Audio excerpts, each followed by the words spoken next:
అతను దొరికాడు. ఒక నార్త్ కొరియాలో ప్రెసిడెంట్ ఉన్నాడు. చరిత్రలో ఒక అతను ఏంటంటే పాబ్లో ఎస్కోబార్ గెవిరియా.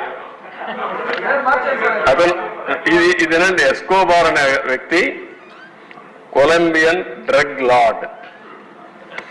ఇతను నార్కో టెర్రరిస్ట్. అతను పాలిటీషియన్ అయిపోయాడు. అతను ఏం చేశాడంటే మొత్తం ఒక లీడర్గా తయారై మెడిలిన్ కార్టెల్ అనే పేరు పెట్టి ఈ డ్రగ్స్ అమ్మడానికి కారిడార్స్ ఎస్టాబ్లిష్ చేశాడు.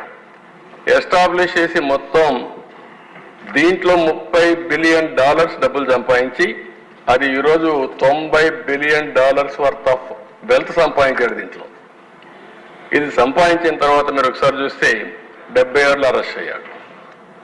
80లో number 1 and richest drug lord of the world.